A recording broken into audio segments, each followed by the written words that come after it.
Live from the 607, it's the Ocho Duro Parlay Hour, where we're talking sports locally and nationally. Join the conversation on our social media with the hashtag ODPH, because here we go. Instead of looking deep inside, every word I have to say, keep it simple. Welcome back for the 2019 year-end edition of the ODPH podcast, better known as the Ocho Duro Parlay Hour. I am your host, Ken. I'm joining me in studio, as always. It's the reigning, defending Locks and Leafs champion, Padawan J. Two-time. Despite rumors to the contrary, I, unlike Kobe Bryant, do not speak Slovenian, so I can't converse with Luka Doncic in his native tongue, although that must be awesome. It definitely has to be. Yeah, no, that was a surprise. Yeah, Kobe is just Kobe, man. Kobe can do anything. Kobe is the man. And conspicuous by his absence this week is your coach, my coach, the coach, Coach Duffy. Yeah, we're waiting on reports. We've heard some rumors, some speculation, that he's either on his way to South Bend, Indiana, to hop on a float for the Notre Dame victory parade for their bowl win. Congratulations to them. Or he's either there or on his way to East Rutherford, New Jersey, to hand in his resume to coach the New York Football Giants. We're waiting on some reports to find out where he is. Yeah, there's some speculation going around. There was talk that a resume was discovered this weekend. Yeah. So I'm not sure what that means exactly. Coach will have to elaborate with us. Hit him up on Twitter at CoachDuffy11. And he will definitely tell you about his whereabouts for that. But we also want you to join in the conversation with us. So OchoDuroParlayHour.com for all our social media links. And always use the hashtag ODPH in the conversation, because we have a lot to discuss for the year-end edition. Mm-hmm. And let's go right into it. Locks and Leafs, final week. Yep. Pad brought home the chip in again. A very highly contested bout with Rich from 3FN. Yeah. So, Pad, since you got the chip Two-time. why don't you kick us off? So for my lock, I decided to take the New Orleans Saints to defeat the Carolina Panthers. I believe when I took the pick, they were favored by 10 points. That did not matter because, my God, to quote Coach Duffy, they put a whooping on them.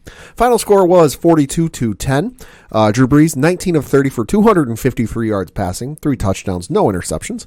Kyle Allen, 25 of 41 for 295 yards passing, 0 touchdowns, 1 interception.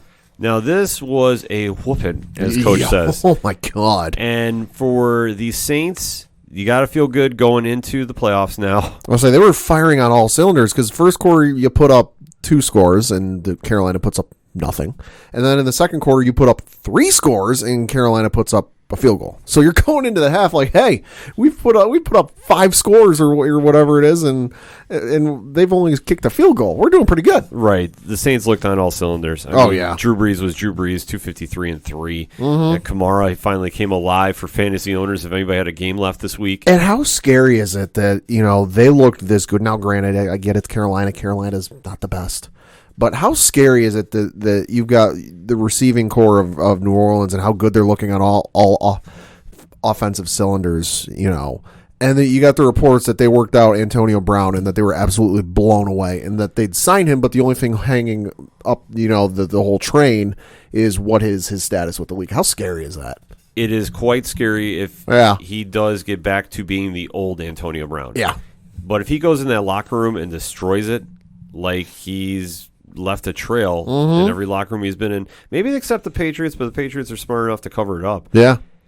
It's a very telling thing if they can get him there and get him back to old AB. If he's up to his antics, which I can't see the Saints and the culture they have down there tolerating that. Right. So if he's back to playing football and the other nonsense is handled for whatever it's going to be, concerning his locker room etiquette and the other off-field issues, he needs to be proven innocent before he is allowed back on the field. He's essentially got to go in there. If the NFL ends up coming back and saying, okay, hey, you're good to sign him, they got to go in with like a laundry list of things that like need done by him, and that's like including 24/7 access to his phone. Like, okay, we want to make sure you're not screwing this up in any way, shape, or form. Oh yeah, he's going to have a very short leash. I mean, the fact that he's even gotten this far with all the nonsense he's done.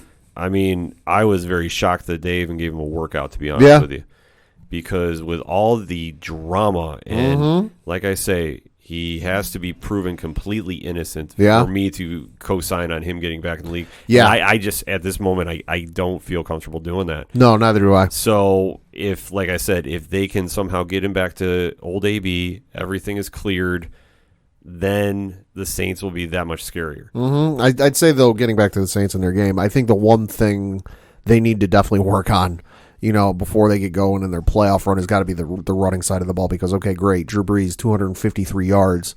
Traquan Smith was their leading receiver with 56 yards. Taysom Hill, 45 yards. Jared Cook, 44 yards. Running side of the ball was atrocious. Latavius Murray was their leading rusher, 17 carries on 61 yards. No touchdowns, averaged 3.6 yards per game. Alvin Kamara, the fantasy stud, Mr. Get your points worth, get your money's worth in fantasy football.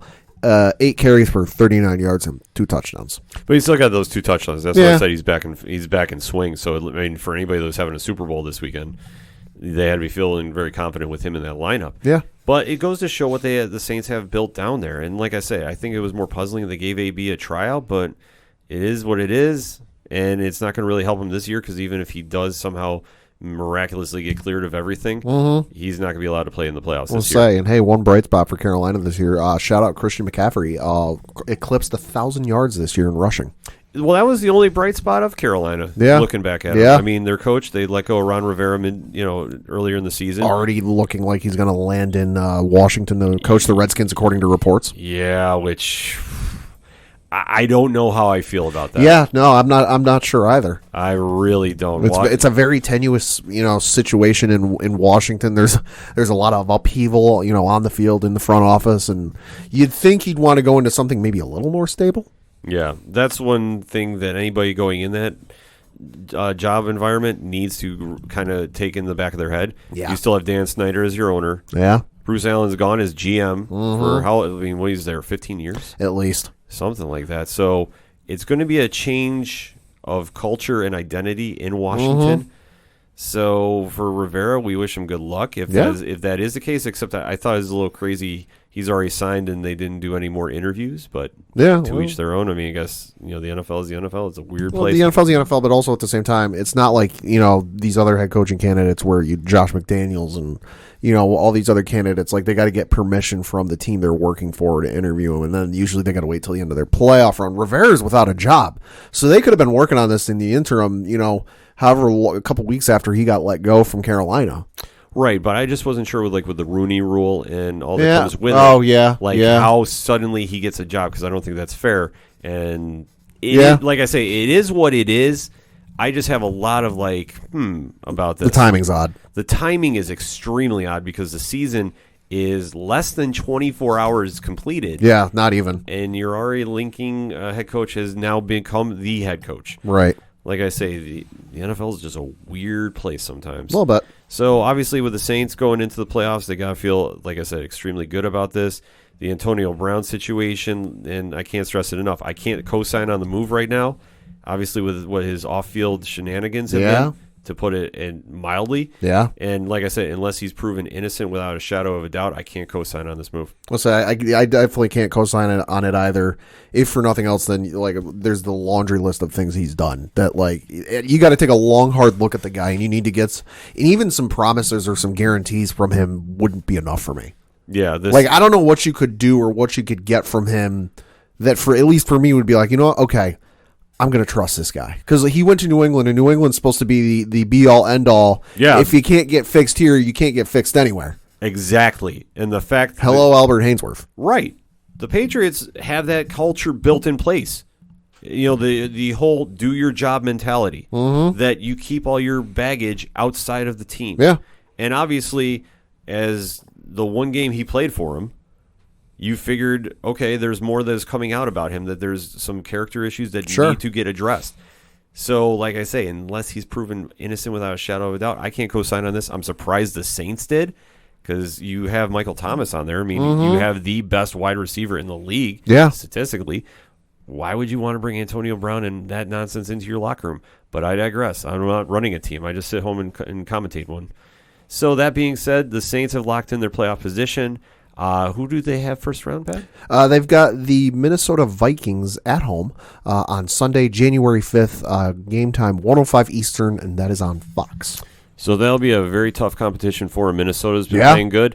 I will say right now I'd have to take the Saints. Yeah. I don't really trust Kirk Cousins in a shootout with Drew Brees under any circumstance. There are a few people in the league I trust against Drew Brees in a shootout. Yeah. It's a short list. And Minnesota's defense, while it's good, I just don't think that Drew Brees in can the go playoffs. You can't go blow for blow with Drew Brees. In the Superdome. Exactly. So enough said about that. Pat, what you got next? Yep, for my leap, I was unfortunately wrong, which means the next time I see Nostradamus, I might be going through a table, so this might be the last you hear of me. I chose the Seattle Seahawks to defeat the San Francisco 49ers at home, and I was wrong. The San Francisco 49ers ended up defeating the Seattle Seahawks 26-21. Jimmy Garoppolo, 18 of 22 for 285 yards passing, no touchdowns, no interceptions. Russell Wilson, 25 of 40 for 233 yards passing, 2 touchdowns, no interceptions. Absolutely wild game. Nostradamus, the minute that Marshawn Lynch was officially signed, he was en route to Seattle or someplace to watch the game. So Yeah. we haven't been able to get a hold of him. And definitely this was the game of the weekend by far. Well, it's funny. I know we were talking last week because it was kind of rumored that he might be signing him, and what kind of shape's he going to be in. It was funny, like the agent or trainer, I think it was a trainer for Marshawn, must have heard like all the chatter online and posted a video that like Marshawn called him up 2 weeks beforehand and basically went into the gym and do workouts and stuff, and then even took like the boxing gloves and then like the gloves you hit with, and just like stood there and was just beating the holy what out of him for 2 weeks. Well, that's the thing. You knew with Marshawn coming back that he was going to be definitely ready to play. That I think that he takes it very seriously, and he wasn't going to just come in for a paycheck. He wants to come in because he loves playing football. Yeah. He's a very eccentric cat in his own right. So obviously, I mean, look at his first press conference back with the Seahawks. Yeah, like I say, Merry Christmas, Happy New Year, have a good day. He's a different kind of dude, and that's the easiest way to describe him. Yeah.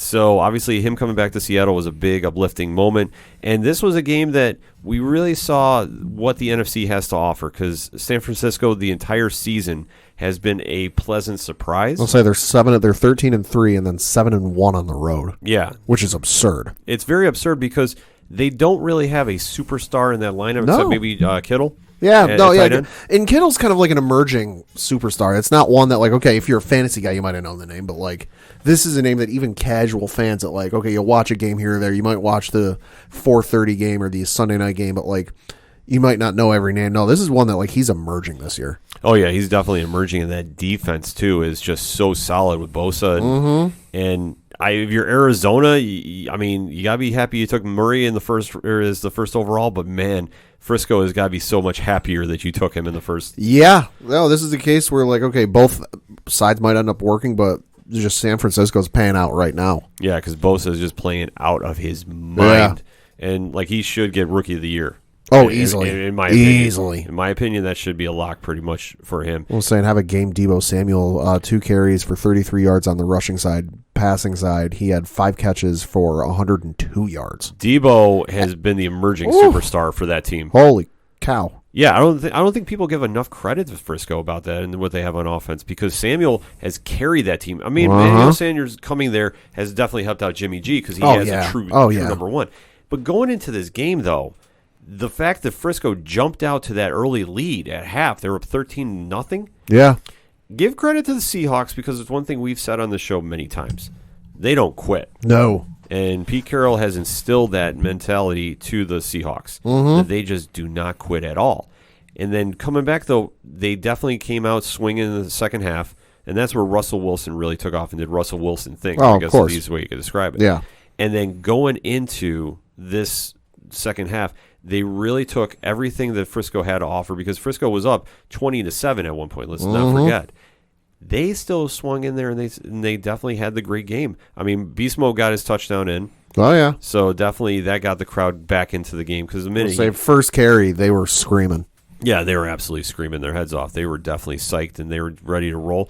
And this is one thing, when you can get Seattle going in that direction, at home, they are just extremely tough to beat. Well, and especially give shout out to the 49ers defense. It was that like 4th and 1, 4th and whatever it was, and you knew the ball was going to beast mode, and they stuffed him. Oh, the biggest stop of their season. Jesus. I mean, in my opinion, that stop just really rocked Seattle. Yeah. Because you would think that, well, Marshawn on a 1 yard line is Beast Quake, they should have run it from the 1. They shouldn't have passed it in the Super Bowl. You got Beast, like everything that everyone says, while true.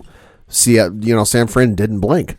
No, they didn't blink. And that's the one true test that you see with this rivalry that looks like it's restarting now, finally. I would say so. That you have Frisco not backing down right in Seattle, right in the middle of the 11th man squad right there, 12th man, rather. 12th man. They didn't blink. No. And they kept coming, going right into that fourth quarter. That you haven't seen that in a very long time out of them. That they were just the swagger they were coming in with. Yeah.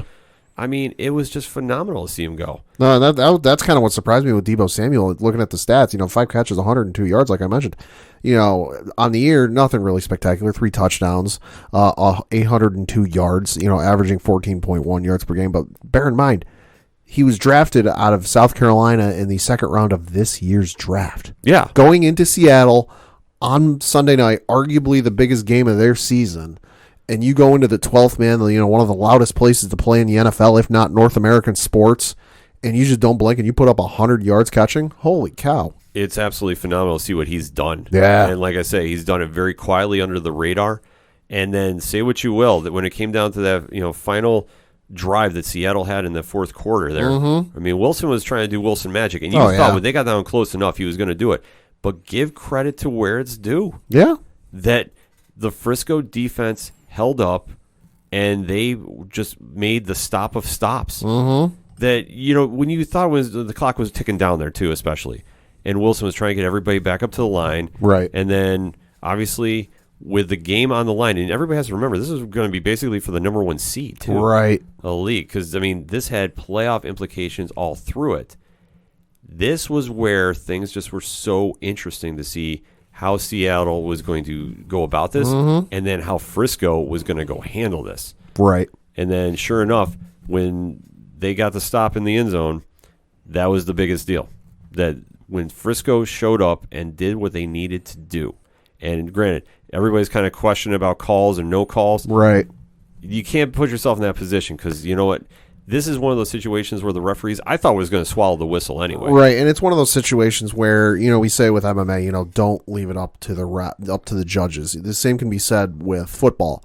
A no call, bad call is not great, but at the same token, you shouldn't have put yourself in that position where it came down to that one call. Right, and especially the big stop when Wilson had that touchdown, and you want to talk about it when the 49ers linebackers really just swarmed the ball and blocked that ball going in. Greenlaw made the biggest stop. Like, let's say, football is a game of inches, and you see where this comes right down to the line.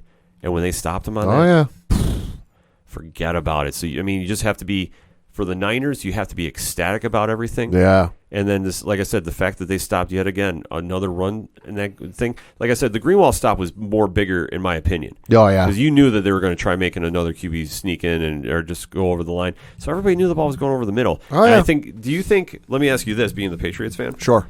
Do you think they were scared to try doing a pass that close to the end zone? Absolutely. I agree, too. Absolutely. I agree, too. The ghost of Malcolm Butler haunts them. I think so, too. I should note he's not dead, but you get what I mean. Exactly. No, but I mean, Wilson, like I said, 233-2, especially when he came on late. Marshawn, great game to come back with. Yeah. They have nothing to sneeze about. They have nothing to be looking down upon. And for, like I said, the Niners, for Garoppolo putting up 285, not flashy. Yeah. Most 57-2, not the worst stat line at the mean. And like I said, Deebo Samuel, who I gotta say is gotta be rookie of the year. He's in contention. They have a lot to sit back this week and watch. Yeah, no, especially Seattle. They got to go into Philly on Sunday, the 5th of January. Game time supposed to be 4:40, but if the earlier game goes a little long, it might be a little later. That is Eastern time, and the game is on NBC. Right. So Seattle, I like Seattle too. Going out to Philly. Yeah. Nothing against Philly, and I know we'll hear about it from a few of our fellow pods. I mean, what up, Bill and Frankie, Pop Culture? But for me, and Tom from Off the Cuff Gaming is going to chime in about this as well, Seattle is just playing at such a high level. Like, this could have been your NFC Championship game. Right, and Russell Wilson is also one of those quarterbacks that, say what you will about his regular season performance, good, bad, or otherwise, he's a different cat when it comes to the playoffs. That like he's got that switch that, playoff time, go time. Yeah, absolutely. So you have to take that into mind. And like I said, for the 49ers, they're going to sit back this week and just watch and just count their blessings. They got that number 1 seed. Yeah. Because I tell you what, they're going to be ready to go next weekend. Mm-hmm. This weekend, they're going to kind of kick back and relax. But trust me, whoever's coming out of this, and if it has to be Seattle again, because what seed are they now? They are the 5th seed. So hypothetically saying, if the Saints beat the Vikings and Seattle beats the Philly Eagles there, you're going to have a rematch. Ooh. Because it's the lowest seed goes to the number 1 seed. This is true. So, like I said, Philadelphia has got to do something to kind of avoid this, because I tell you what, I don't think any team really wants to be facing the 49ers right now. No. I think they're more excited to face Green Bay, to be honest with you. Probably. Green Bay did not impress me this week, and they went too close to the wire for me. So, I'm telling you, this weekend is going to be some fun football.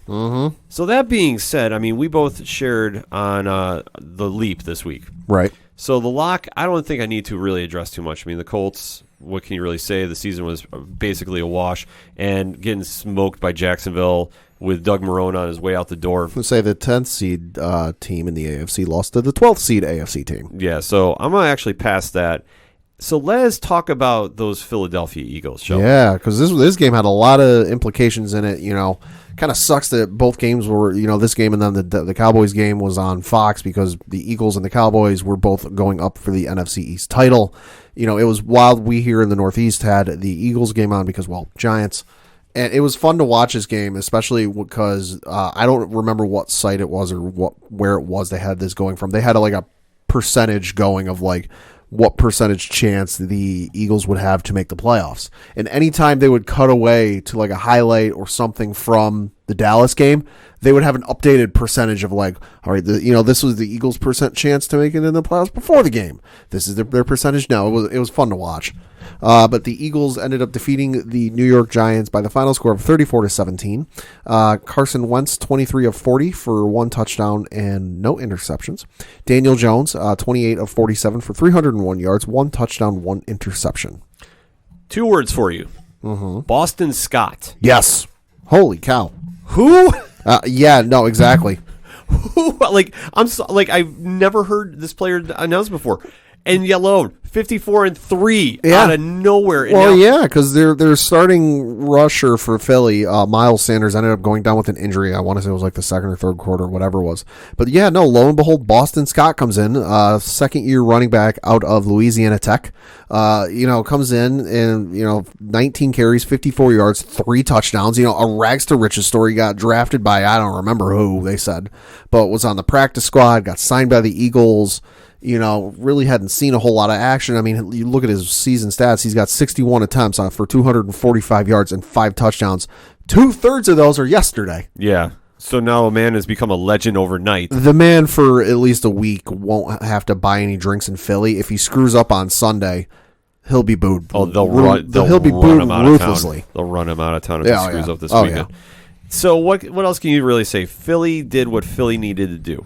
The Giants, and you can go back through our archive of episodes this season, and you can hear the disdain in Coach Duffy's voice talking about those Giants and how bad they were. And obviously, the axe came down on Pat Shurmur today. Yep. So Coach Duffy might be the new head coach next season. We don't know. They're going to be going through the interview process. We know what will happen if he is. They're going to hand the ball off to Saquon Barkley a lot. Yeah, it's going to be smash mouth football at MetLife. Enough said about that. But going in with this, it was a rivalry weekend because there was a lot of division games going on. And Daniel Jones, 301-1. Yeah. Not the worst stat line. Right. And Philly, congrats on the win. But, I'm a little skeptical, obviously a little skeptical because they're in the NFC East, the worst division in all of football. You got a 9-17 going into the playoffs, which isn't good. Excuse me. But the fact that it took them till the fourth quarter to really get it going, for the Eagles, 3-0 after the first, 10-3 at halftime. And then the Giants put up 2 scores in the third. The Philly put up 1. And then Philly decided to put up 17 points in the fourth quarter. That, like, it took them till the fourth quarter to really get it going and figure things out. Like, hello, this is the Giants. Coach Duffy could go on an entire hour-and-a-half rant if he were here about how bad they are. This is one thing with division games and division rivalries, that it doesn't matter how bad the teams are. Mm-hmm. They'll step up for those games. Yeah. Not to throw salt in the wound. No, yeah. Miami and the Patriots. Oh, yeah. And even the Jets beating the lowly, depleted Bills squad to decide to sit everybody, and thank God they did, because I had visions of Josh Allen getting injured for this game. Oh, yeah. And the minute he got out of the game, I turned off. I'm like, Matt Barkley's in. I don't care about this game. For Philly, though, I guess you kind of have to be a little skeptical. But then again, it at least showed the Giants were playing. Yeah. And really took this game seriously. They're playing with some heart. Yeah, which you want to see, because obviously the season's been garbage. Yeah, it's been to hot, say the least. It's been hot garbage. And you have a lot of work to do this offseason, whatever head coach you get in. I would think Mike McCarthy would be the top name on the board. Yeah, he is available. I know there's some talk about Jason Garrett. But as we sit here recording, he's still currently employed by the Dallas Cowboys. So right, which... Names are cool and all, but he's still employed by somebody else. Exactly, and I don't see Jerry doing a trade. And that'd be wild. Doing something absolutely bonkers like that. That'd be wild. Yeah, which I just, especially to your division rival, that would. Yeah, no, there's no way. There's no way that's happening. There's no way. And for the Giants, I mean, is Garrett the guy you really want? You have to look at his track record, what he's had in Dallas, but he's also had one of, if not the best offensive line in the league for years now. Well, I think it just goes back to something Coach Duffy said. I can't remember if he said it on air or off air, but like Garrett is really good at building things up from absolute garbage. But when it comes time to, okay, you got all the pieces to the Lamborghini, you got the Lamborghini built, now drive it. And you know, he goes to drive it and he can't turn the darn thing on. Yeah, when you have all the parts to really succeed and you fail, and like I say, some of it has to go on him, a lot has to go on underperformance at key moments.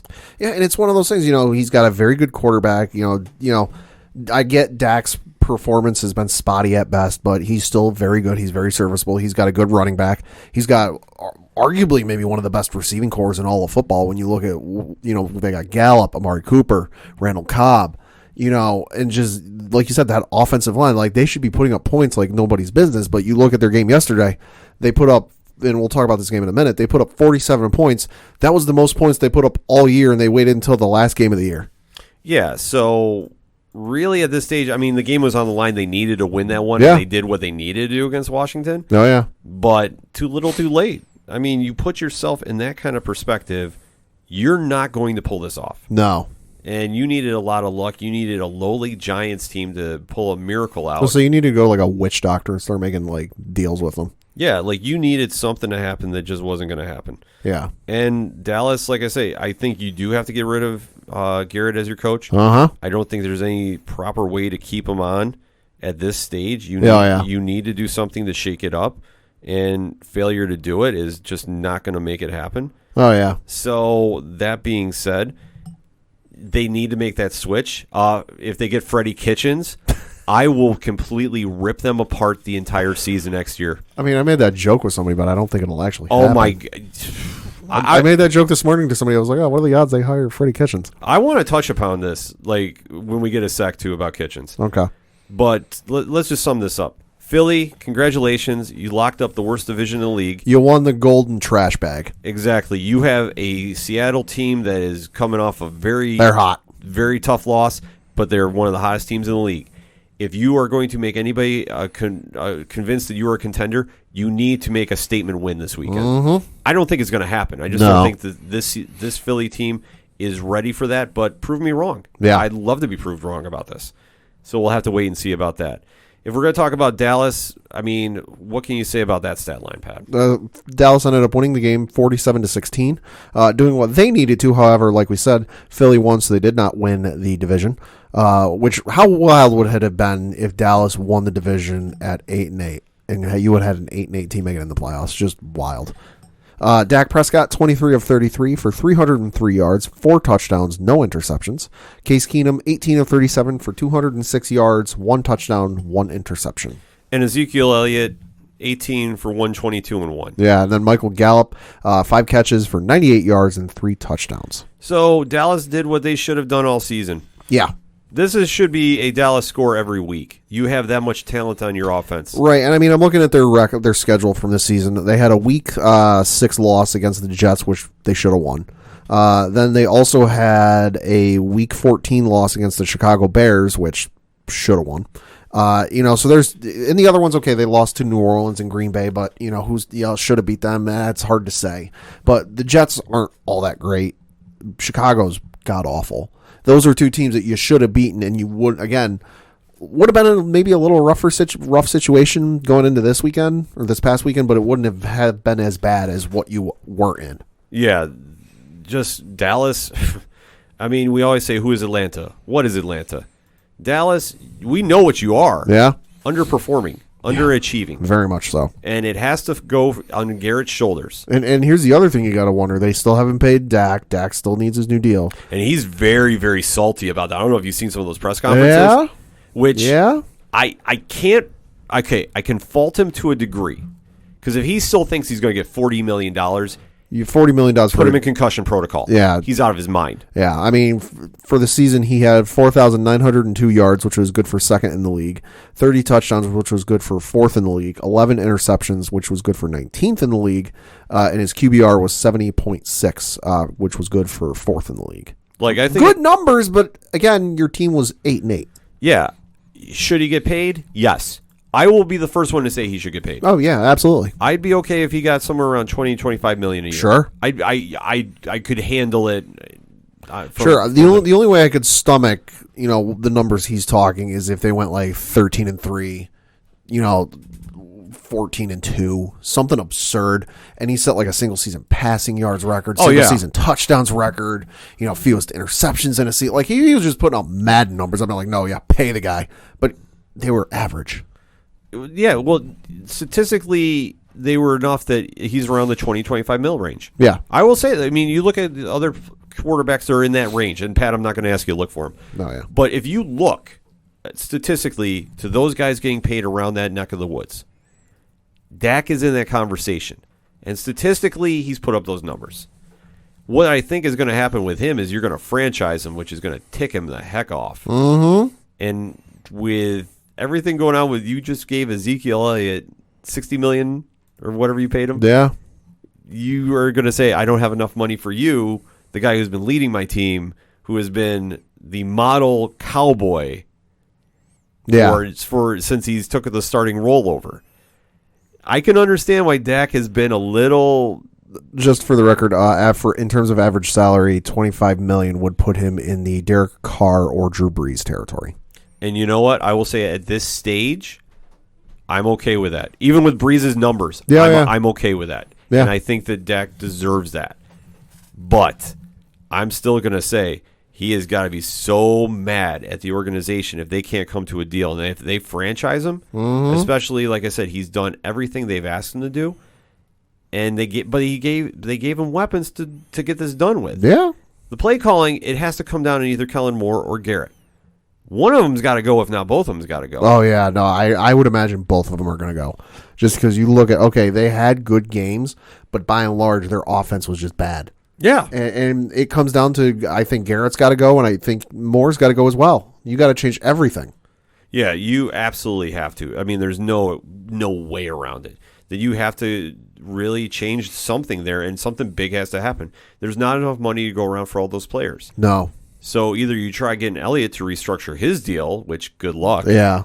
Or you have to give Dak a reasonable incentive-laced contract around the 20-25 mil a year range, because he's earned it. Yeah. And then you try getting players to compensate what you have left in the cap. You'll have all offseason to do it.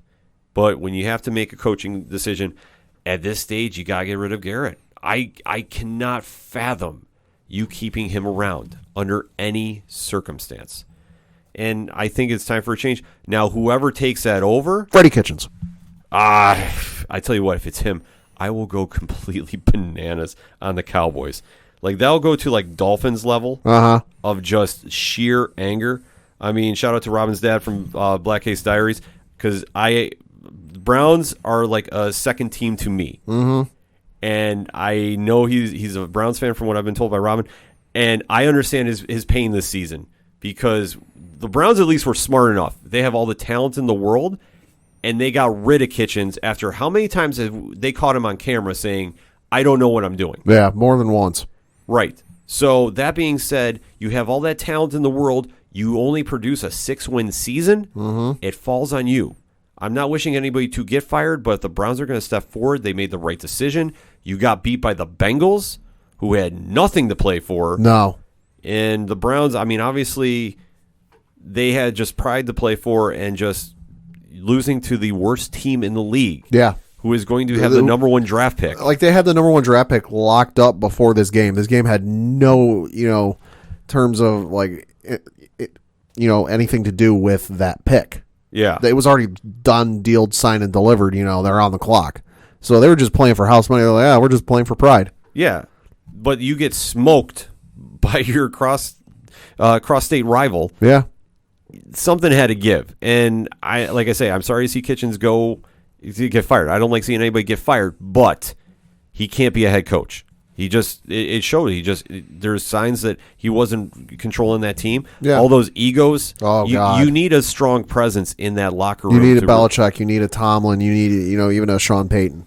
Yeah, you need somebody. I mean, I would think McCarthy would be a really good fit there if he wanted to go there. McCarthy would be good, but you also, and I know I said this, I think it was on last week's show, McCarthy would be good, but you also need a veteran to step up in that locker room and play leader. Yeah. If you got a teammate, talking some crap and really giving some bulletin board material for the other team, a guy to like pull him aside and go, hey, cut the crap. Like, we ain't got time for this. No, they definitely don't, and this is where Cleveland's going to need to do. And Dorsey's a smart enough GM. Oh, yeah. That I think that he, amongst anybody on that organization, will learn from the mistakes of this season and fix things. Because tell me there is not a more disappointing team this year than the Browns. No, they are the most disappointing team because I think all of us had them making the playoffs, if not winning the division. I can't remember offhand. Yeah. Because on paper, they should have. Between Nick Chubb on the running game, Jarvis Landry, and Odell Beckham on the passing side, along with Baker Mayfield, throwing the ball, that defense was looking not bad. They should have. Now, granted, we didn't know what Lamar Jackson was going to do and put up MVP numbers. But we all knew that, all right, they should be in the playoffs. Yeah, absolutely. So this is just prime example of what they should do. Will Dallas do the same thing? I mean, Garrett's got to go. I'm looking at his record. Regular season, he's 85-67, so it's a .559 win percentage. Postseason, he's 2-3. That's the big glaring headline right there. there. Like he's been the head coach there since 2011. And how many playoff wins has he gotten you? 2. Yeah. And that's what really counts when you talk about the good coaches from the great coaches. Yeah. So whatever's going to happen with him in the offseason, I know there's rumor he's going to go to the Giants. I don't necessarily know that's the perfect fit for him, but I think at this stage the Giants need to do something. Yeah. It'd be wild if he wound up in Cleveland. That would be wild. But like Pat, you hit it right on the head. They need more than that. They need a strong figurehead at the start of that organization that can really control that team, get the most out of Baker, and tell those guys, listen, 6-10 is what your hype got you. You feel like playing football now? Let's play football. I feel like at the same time, though, okay, if he goes to Cleveland, it's just the same scenario, just minus a good offensive line. Oh, yeah. If Garrett goes there, it's wash, rinse, repeat. Yeah. No, absolutely. That's why I said they need to go get somebody else. And they don't need Urban Meyer. They don't need some of the other names that have been thrown around. I'm still waiting to hear just like a really good candidate that emerges. Because you always hear the same names get thrown around. McDaniels. Yeah, McDaniels, but he's going to be waiting for Belichick to bow out. So yeah. He's off the market. I don't think anybody from like the Bills organization or the Ravens are really going to be jumping out right now. Right. I'm trying to think of like some of the other teams that have been rumored. It's just very tough to see what's going to happen. Mm-hmm. But overall, though, this season of the NFL, Pat, how would you describe it in one word? For the Browns, god awful. Yeah. Which I know is 2, but that's the truth. But overall for the league, fun. There was I feel like there wasn't as much I don't even know the word for it, but like there wasn't a lot like, I know what team is going to win every week, and I kind of know what to expect. There was a lot of unexpected things. I would have to say that it was dramatic. Okay. That I think that it weighed out with a lot of teams surprising and building some stories that you wouldn't think that we'd be talking about. Like the Bills get into the playoffs. Yeah. And I'm not just saying this as a homer pick. I thought they would contend. I didn't think they'd look as good as they are.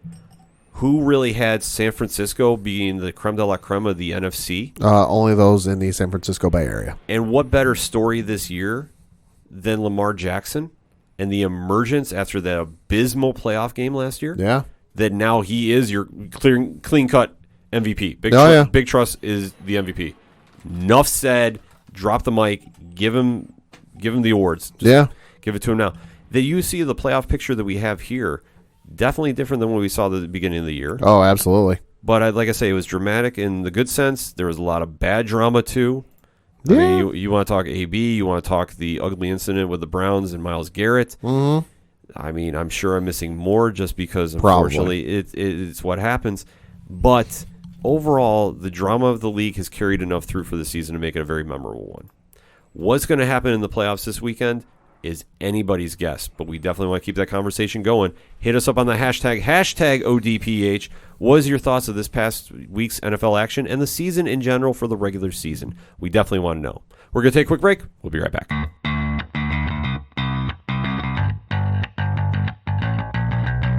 Hey, this is Liz. Hey, this is Heather. And we are Nerdy Bitches Podcast. A show where two geeky ladies podcast their way through pop culture. From movies and TV to our regular book club and everything in between, we bring you our favorite fandoms with a feminine eye. We are talking Star Wars, Star Trek, DC, Marvel, comic books, and anime. And don't forget sci-fi, fantasy, action movies, video games, D&D, board games, and so much more. Be sure to check us out on Apple Podcast, Google Play, Stitcher, Podbean, or wherever you find awesome podcasts. You can also find us hanging out on Twitter, Facebook, Instagram, Pinterest, and at nerdybitches.com. See you soon. Hey, this is Mike C. from Horror Zone 607, and you're listening to the ODPH, the most killer podcast on the planet.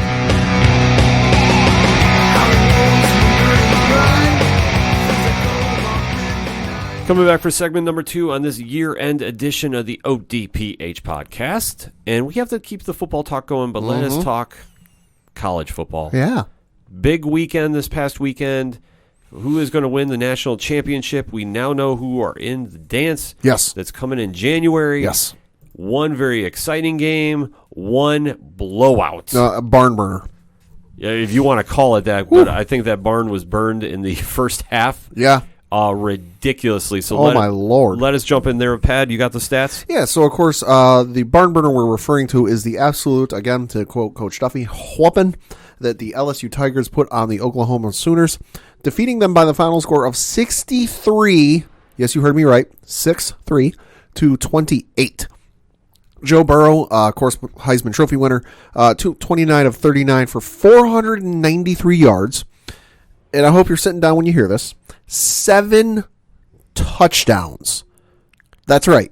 SEVEN touchdowns. This is not a video game. This was real life. No, although if this was a video game, at some point a little pop-up notification would have come up saying, this looks a little bit easy for you. Why don't you try turning up the difficulty? On the flip side, Jalen Hurts, 15 of 31 for 217 yards. No touchdowns, 1 interception. What can you say about LSU in this game that... Justin Jefferson. Jeez. Enough said. 14 catches. 14 for 227 yards. Averaging 16.2 yards per catch. 4 touchdowns. Yeah. My God. This was just ridiculous to watch. So just for, in case you didn't watch the game... after the first quarter, it was 21-7 LSU, and then in the second quarter, LSU put up 28. Yeah, and Oklahoma put up 7. I mean, hey, congratulations, Oklahoma! You put up 7 points in each quarter. You're consistent, you know. But LSU just put it on a whooping. Oh my Lord! Yeah, this was just absolutely ridiculous upon ridiculous. I mean. What can you really say? I mean, I felt bad for Hurts there. For Oklahoma. Yeah, final college game. And he promised he was going to bring home a national championship, and he did everything in his power. But, man, this is just when you sit back and you're like, And you could tell in the post-game press conference how much it hurt him. That, like, I think he even said, if I remember right, how much it's going to hurt him and it's going to stick with him for a while, because it's not like in years past where he lost when he was at Alabama because, oh, hey, there's another game coming down the road where you can kind of redeem yourself.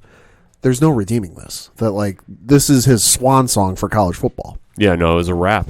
And like I said, he did everything in his power he could try doing, but LSU was just clear-cut the better team. Oh, yeah, just their receiving core is just absolutely absurd. I mean, you look at just some of the numbers. Thaddeus Moss, 4 catches for 99 yards. Terrence Marshall Jr., 6 catches for 80 yards. Jamar Chase, 2 catches for 61 yards. Just averaged 30.5 yards per carry. My Lord. Yeah, when you're doing numbers like this, I mean, who is going to even come close to you? I mean, their top 1, 2, 3, 4 leading receivers, their longest catch all had first downs 3 times over. Yeah, and the fact that Burrow had 7 touchdowns in the first half. In the first half. Uh-huh. I mean, where do you go from there? Like, try the rushing game. See how it goes. Yeah, and then they couldn't Just even for stop fun. him. Yeah, I mean, he got 7 touchdowns, and he ran one in the second half. Yeah. Like, what are you going to do? I mean, obviously this year he's going to be the number 1 pick. No, easily. Easily. Like, the Bengals have already penciled him in. And just the only question is when he gets to the pros, can he maintain this run? That's going to be the tough thing. I think the kid is playing great football now, but when you get to the pros, and especially the division he's going to go into, he's got some work to do because they're going to start him right. They're going to start him right away, which I think is unfortunate to him because I think if he could actually sit a year and learn behind Andy Dalton, I think that would be smart. It'd be the smart. That'd move be to real do. smart. But we're going to have to wait and see what happens there. Let him sit a year. This, again, is assuming, hypothetically, if he goes to the Cincinnati Bengals, let him sit a year, learn from Andy Dalton, which, Andy Dalton, not exactly the Aristotle, Nostradamus of, NFL, but still can teach a guy. He can learn a few things. Also, get him some other weapons around them to set up for him because A.J. Green out for most, if not all, of this year. Right, and then, I mean, what's going to happen in his future? Too? Yeah. Like, this is where, when you become a pro, it's going to be tough. But Burrow is going to do his thing. I mean, like I said, he's going to give everything he's got. Yeah. I just think that he needs to win that national championship to kind of ease into the NFL. Mm-hmm. And I know that kind of probably sounds a little weird. I know I'm kind of jumping the gun a little bit. But in my opinion, you're going to have a great college career, and your pro career might be a little tough, like I say.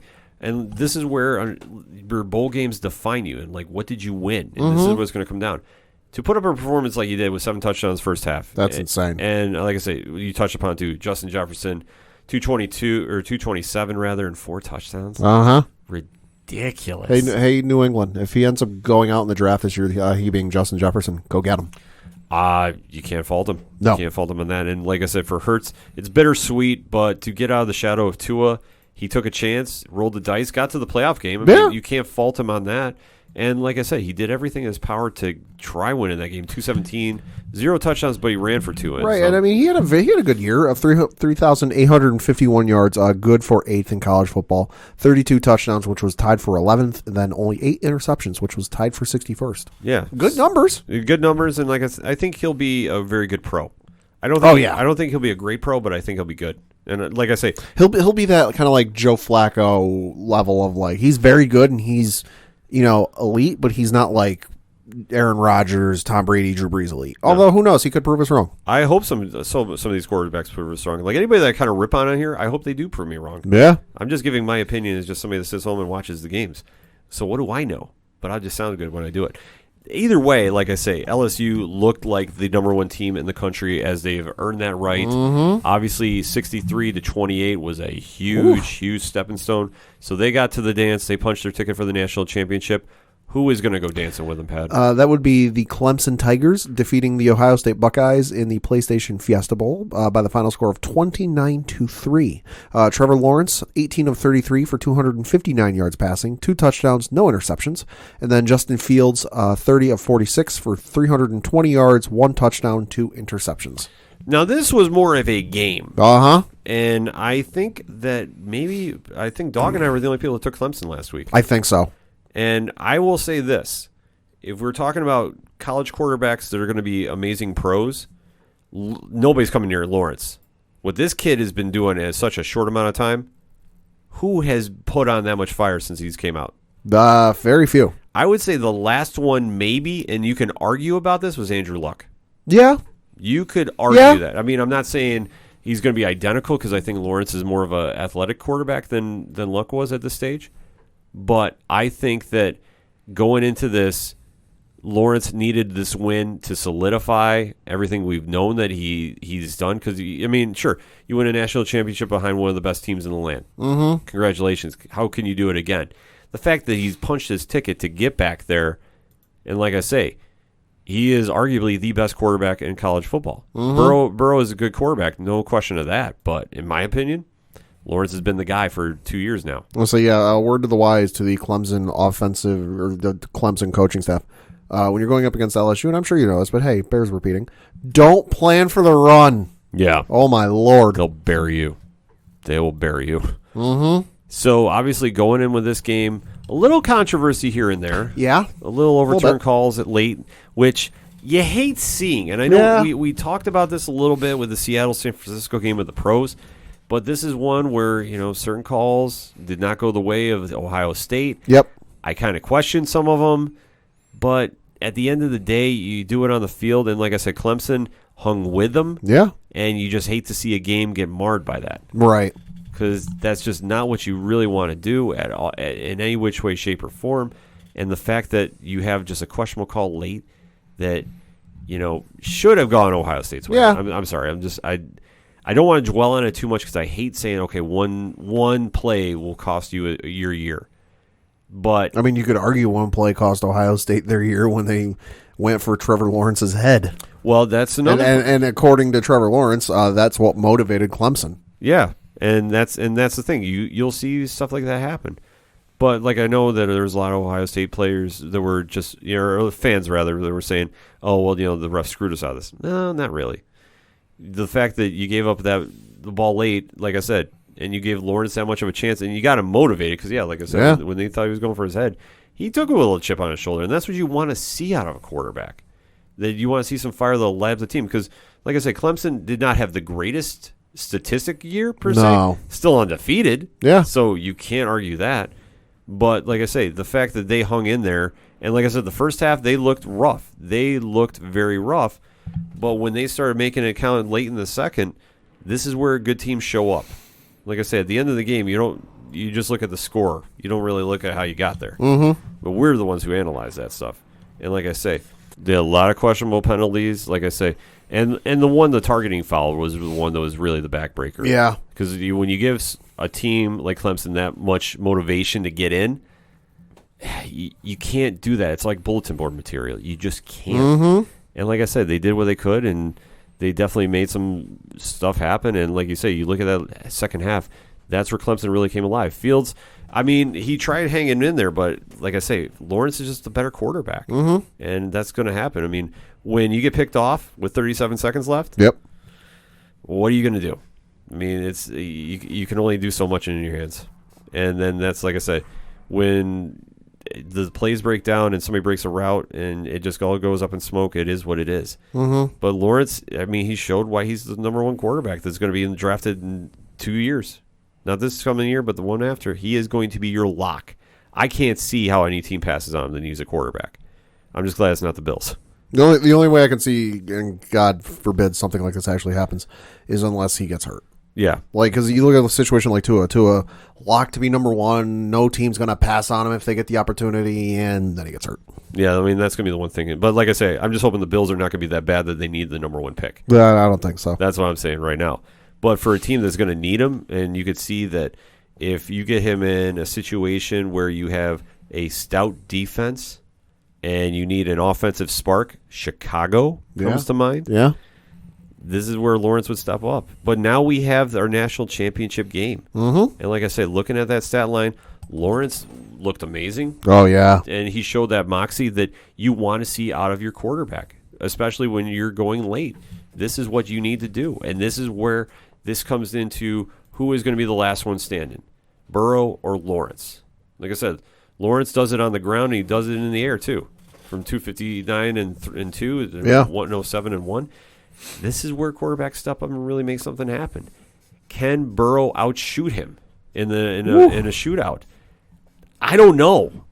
I know that this is my way too early prediction, but I'm going to tell you what. I think Clemson takes them. Well, let me give you this. As we sit here recording, currently the spread is LSU by 5.5 points, and the over-under is 70. Yeah, because they're going to put up some points. I'm taking the over on that one. I'd take the over as well. I wonder if Joe Burrow can keep up with Trevor Lawrence. I wonder if the Clemson secondary can keep up with Joe Burrow. And because you saw what those numbers were with that receiving core for LSU against Oklahoma, and just the absolute absurd numbers that they put up.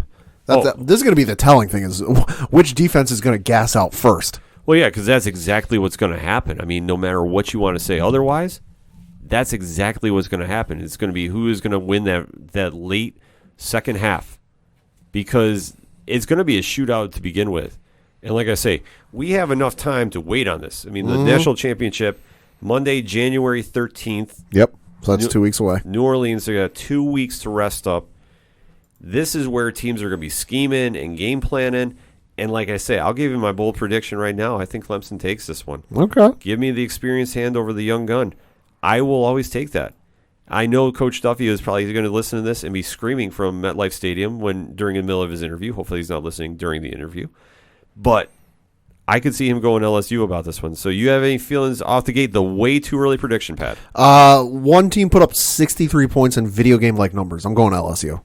We'll have to wait and see come January 13th, but definitely hit us up on that hashtag ODPH. What was your thoughts about the Bowl College Series? What do you think about the championship teams? Do you think LSU and Clemson is going to be a great game? And who you got in this one? We definitely want to know. So hit us up. We're going to take a quick break. We'll be right back. Hey, this is Brian Wolf from Fair City Fire. You are listening to ODPH, the greatest podcast in Binghamton. Woo!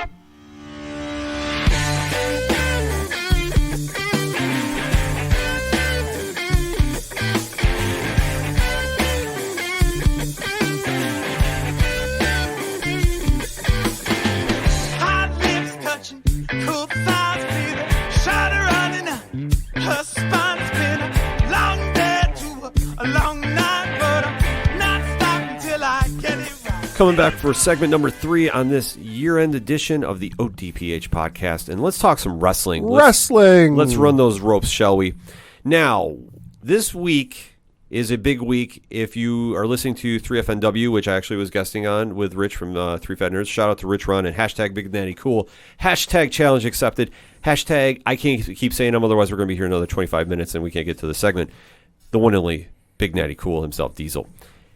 I've been guested on the show. The show Rich and I kind of deep dived into about the significance of January 1st. Now, this weekend is New Japan Pro Wrestling's Wrestle Kingdom, which is going to be one of the biggest pay-per-view events, or biggest events of wrestling, should I say, rather. Say a rather interesting match in that with an interesting stipulation.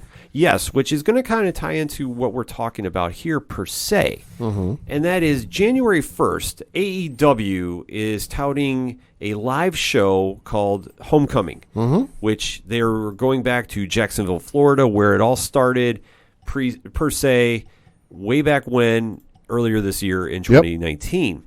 And they're running unopposed, except they are facing a NXT pre-tape show. We think. Yeah, this is going to be the year-end edition. Uh-huh. So, obviously, you have all the exciting live action of AEW against a year-end awards, probably some pre-tape matches. It's not a live show. That we can definitely guarantee about. So, Pat, let me ask you this question. Okay. Because Rich and I talked about this on the episode. So, 3 Fat Nerds Pod at Twitter, and definitely download the link when the episode drops. For AEW to tout this to be a success, because the ratings have been back and forth. Yep. They're running unopposed. What do you tout they need to have as a winning score? See, now I know the thing with the Wednesday Night War, I guess as it's been coined, has been the ratings and who's had the higher ratings. But I think the thing, you kind of got to throw that out the window with this week, because like we said, it's a pre-taped year-end show, so it's going to be, it's probably going to be a few look backs at some memorable matches or some memorable moments, and some memorable feuds, and you know, they're going to give out their awards that they've been really promoting on their social medias. You know, so going up against the live AEW Dynamite show. So it's going to be kind of hard to, I would say, maybe throw out that comparison for the week because, well, if it was going up against the normal NXT that was live, then I'd be like, all right, no, yeah, you got to look at the numbers for this because this is going to be a statement. But I think that being the case that it's not, you know, a live NXT, I think you got to look at, they would have to crack at least 1 million viewers. That you're promoting this on all of your social as this is the homecoming edition. I've even seen a couple wrestlers talking about how they're going out for maybe a cardio work. I think it was maybe Scorpio Sky or something like that. Like going out going, oh, it's going out for some cardio workout before I get ready for homecoming. That like you got some of their talent using the hashtag homecoming, and like you're really promoting this thing as hard and full press as you're going with this. You got to crack at least 1 million. I agree. I think that they have to hit 1 million on this, like because the perspective I took at when I was talking with Rich about this on the 3FNW, I feel that they need to have a separate, like it has to be a very distant win if you're going to compare them to NXT this week. That they need to beat NXT in the ratings by 300,000 because if they lose to a tape show or they are too close, stick a fork in them. Yeah, like what does that mean? Like I agree. Like I think that that's a telling sign that AEW is going to be in serious trouble. That if you can't crush a tape show and you are touting you have the best athletes in all pro wrestling and you have the best show, and like say, take nothing away from the in-ring work. The in-ring work is fine, in my opinion. The production is an issue that they still haven't fixed. And JR is killing me on commentary. Like he needs to be on a tape show. Like I'm sorry, just at this stage, in my opinion, he's not good live. But for AEW to succeed, like I think we touched upon it, they have to hit 1 million views at least, and they have to beat in comparison to NXT by 300,000. It can't be they won by 5,000. If they did that, it's a wrap. So let's break down this card, shall we? Sure. All right. So the first match that I am seeing on here for the breakdown is a rematch of Cody Rhodes versus Darby Allin. Now this is one that if you haven't been following AEW, this actually has a little story behind it. That way back when Darby Allin debuted, he actually wrestled Cody to a time limit draw. Right. And they kind of put that storyline on the back burner for reasons. Recently, they've developed a kind of storyline that Allin was Cody's tag team partner with the stipulation if they had won and he helped him out of his mess, he got his rematch. Any feelings on this, Pat, would you say? Definitely going to be interesting to see because, like you said, the first time they fought to a time limit draw, so it's kind of hard to say who came out the better man or who came out on top. So it's going to be interesting to see how it goes this time. Yeah, I agree. I think that this one could be in Allen's favor. He has definitely grown on me and grown on the wrestling audience. That he's coming out, he's emerging as one of the biggest stars in AEW. And he has a very unique gimmick and a very unique look. He's winning people over. I have no issue with that, and I think it plays in his favor. So the next match I have up is for the AEW Women's World Championship. Now, this one is very different because the number one contender is actually wrestling at Bar Wrestling that night, which is another situation which, if AEW is to succeed, they have to get better about this and get organized and have one figurehead overseeing everything. That if you're letting your independent wrestlers come in that you just signed, you can't announce that you're going to have a title match. And they're not there to wrestle. So they're kind of making it up covering time this week. Women's champion Riho is wrestling Nyla Rose, who's back from the suspension she was put on, facing Britt Baker, also taking on Shida. So this one, I have high hopes for. I think it'll be good in ring work. But my question is, do you think the loss of the number one contender that you were hyping up has really hurt matters or helped them? I would say it probably hurt him a little bit. Yeah, I think so too. Because Chris Statlander not being there, especially after you've been kind of building it up that she got her title match and she earned it, I just think it's a weird situation.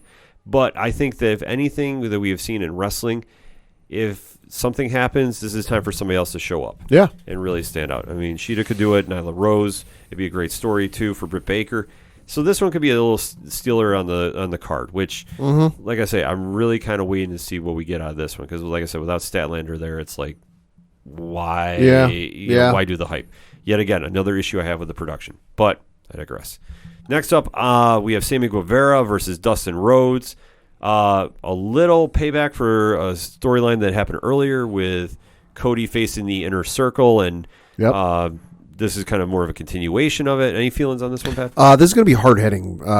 Sammy Guevara's got no love lost for the Rhodes family, as it were, and obviously Dustin's got a bone to pick with him for everything that's going on between Sammy and his brother Cody.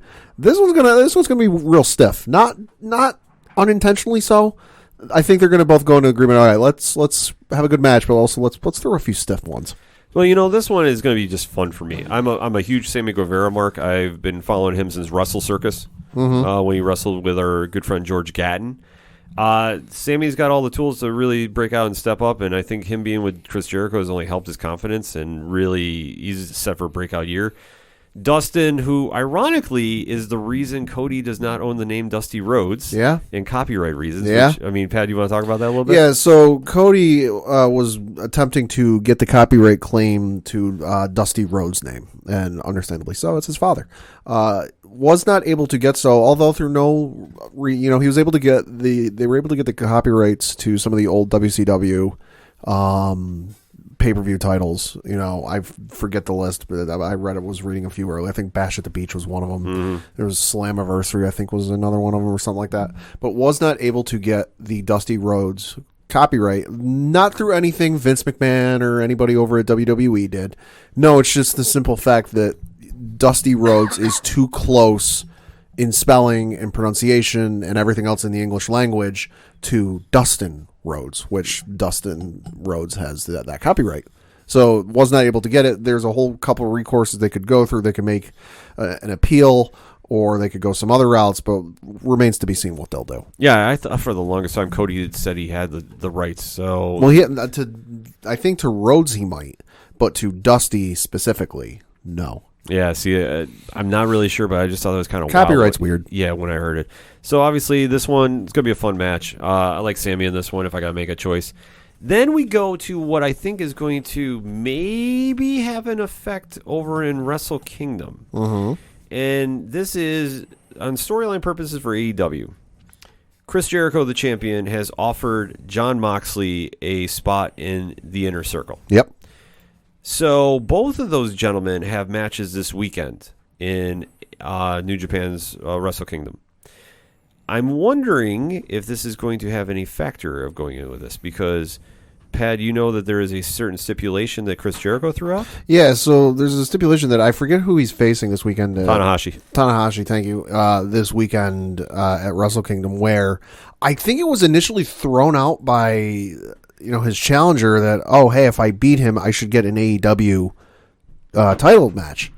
And lo and behold, that is the case, that if he beats Chris Jericho this weekend at Wrestle Kingdom 12, he will get a future date, because I can't imagine it'll be like, the following Wednesday on a Dynamite. He will get a future title shot for the AEW World Championship against Chris Jericho, which is interesting. This is interesting on a lot of different levels, and I'm just very curious of if there is an actual working relationship between All Elite Wrestling and New Japan, because memory serves me right, they are not on good terms. Yeah. Considering the Bucks and Kenny Omega and a lot of their star power left for AEW. Right. I can't really see him being too cool about playing ball with them. But then again, they do have a good working relationship with Chris Jericho. He is going to be featured on their show, which, that's a huge move, too. And then Jon Moxley, who this could get really interesting for him, because I could see some shenanigans, and I hope not. I want to stress this. I hope we don't see anything AEW related on New Japan Pro Wrestling. Wrestle Kingdom should just be kept to being Wrestle Kingdom. I don't want to see anybody run in and kind of do some weird stuff, but Moxley is going to be facing Lance Archer in the IWGP United States Championship Texas Death Match. Oh, Lord. That's a mouthful. Yeah, which, that's going to be absolutely psychotic. And then the next night, should Moxley win, he has double duty, and he has to face Juice Robinson, which they have a history over New Japan with. Yeah. So my question is, one, do you really think that there is a working relationship with Chris Jericho and or AEW and New Japan, Pat? I think there wasn't before because it very much, like I remember when AEW first happened and, Jericho was still working with New Japan. I feel like it was a very much, okay, they exist, we exist, we're going to live and let live. They weren't exactly working together. I think, somebody probably on the New Japan side of things, a wrestler over in New Japan probably stepped in, be the cooler head in the room, and maybe time ultimately prevailed and cooler heads prevailed. Wait and see. It's one match. It might be easy to do a burn off one match. Okay, you're going to go over, you're going to wrestle. It could be like anytime you go to an indie federation and you see, somebody from like a CZW or, a PWG or something like, and they come in and they're defending, like, let's just say it's the PWG champion, and they come into your local indie fed and they're defending the PWG championship. Odds are they might not win it, per se. It's just, oh, hey, we're going to come and we're going to defend, but we're going to fight for the belt, but I'm going to win it because, hey, I'm the champ and that's the agreement. But we'll see. I think Jericho's throwing something against the wall. I think this is all for smoke. This is all smoke and mirrors. That I don't think there's any worry. Because if Tanahashi, if he wants to come over and wrestle Chris Jericho in the States, that'd be huge. Yeah. Huge. I can't see it happening right now, but if you see some weird shenanigans happen on Wrestle Kingdom, and in fact, if they even allude that they're going to Wrestle Kingdom this weekend, I'm going to say something weird is in the water. And I'm not doubting that something possibly got worked out, but man, I just don't see it. I don't see it on a lot of different levels. And what will be even more the telling sign is Kota Ibushi is wrestling for Okada for the world title. That'll be good. On Wrestle Kingdom. Kenny Omega has vowed to walk out with Ibushi. So wait and see for that one. Yeah. I mean, you should just be watching Wrestle Kingdom because it's awesome. It's arguably the biggest event in pro wrestling behind WrestleMania. Yeah, no, it is. So you should be watching anyway. But to see all the AEW news, we'll definitely be talking about it in 3FNW next week. And maybe we'll have to throw a little blog up action too here on the ODPH. I don't know, but I'm just waiting to see if this actually has some merit, and I don't see it. But I digress. And to kind of round out the action, Moxley has a match before he's going to New Japan, which I don't know how smart that is. He's facing Trent from the Best Friends. It's a long flight. It's a long flight, so hopefully he doesn't do anything too super crazy on the show and get injured before the match, because that will not fly over there. And I'll be, obviously, him wrestling a Texas death match over there. Yeah. Hopefully he doesn't come back injured. We'll say Renee Young, you probably might not want to watch. Yeah, that's going to be very brutal to watch. And they're also touting a couple. Taz is going to make a guest appearance doing something. There's rumors of him becoming the AEW commissioner. I can't see them doing this. Because I know that was a thing. They wanted to tout they're the alternative from WWE. If you don't like what WWE's doing, watch our product. So you're telling me they're going to go ahead and do what WWE did for the last 3, 4, 5 years? Yeah. Really? Like I said, I hope he makes a guest appearance and takes over the role. And if you want to give that role to JR and JR can do taped segments, yeah, I'm there. I'm there all the time. Just I'm sorry, JR just is not sounding like JR in the show when he's live anymore. And I mean, they do tout that MJF's going to make an appearance, which let him on Surprise. the mic. Yeah, let him on the mic and let him do something. It's water's wet. MJF's going to be at AEW.